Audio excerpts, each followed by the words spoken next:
Hello everyone! Today I want to talk about something deeper than tactics. I want to talk about why Japanese players often trusted, but also often leave position when they go overseas. Why do so many Japanese players end up in the midfield or defensive roles overseas?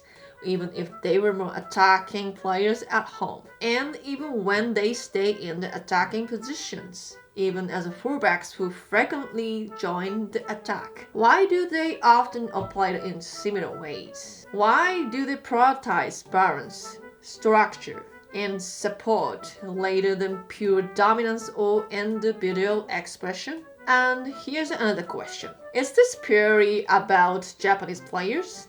Or is it also about what overseas clubs are looking for? Do clubs overseas specifically value Japanese players for their ability to manage midfielder space? To stabilize structure, to maintain balance? This pattern appears across positions. It's not just about where they play, it's about how they play. So I don't think it's random. I think it's a culture. To understand this, we have to look beyond the football. Japanese culture places a strong emphasis on harmony. From a young age, we are taught to consider the group, to read the atmosphere, to sense what others need. There's even a phrase in Japanese, 空気を読む, which means leading the air. It's about awareness. It's about not disrupting unnecessary. It's about fitting into a larger structure. The mindset carries into football.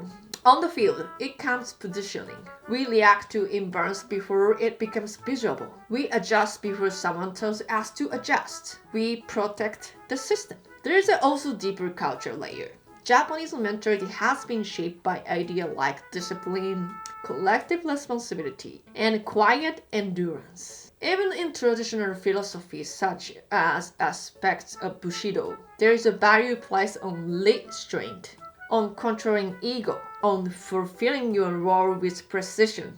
That creates players who are reliable, players who do invisible work, players who take responsibility for the structure. Japanese players are very comfortable doing things that don't show up in highlights, like tracking back, pressing angles, covering space. Balanced structure. There's a pride in this, not flashy pride, but internal pride. We believe that if the system functions, we have done our job. And in chaotic situations, Japanese players often become stabilizer. We compress space, we restore shape, we organize quietly. This is why many Japanese players naturally fit into midfield roles overseas. Midfield is about rhythm. It is about connection. It is about managing chaos. Culturally, these are familiar responsibilities. And perhaps this is also why overseas clubs value Japanese players in these areas. They see tactical intelligence. They see reliability. They see balance. And the balance is extremely valuable. But there's a where it becomes complex. The same mentality that creates stability can also create self-restraint. When harmony is highly valued, disruption feels uncomfortable. When the group is prioritized, individual assertion can feel selfish. And in global football, assertion is sometimes necessary. When I played overseas, I had to confront this in myself, but not in the way people might expect. Adapting was not easy. There were many moments when I felt the others expected me to adjust to them, like to their rhythm, to their interpretation of the game, to their understanding of value.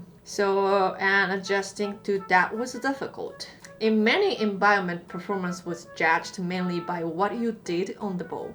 Goals, assists, direct impact. But much of my game has always existed without the ball.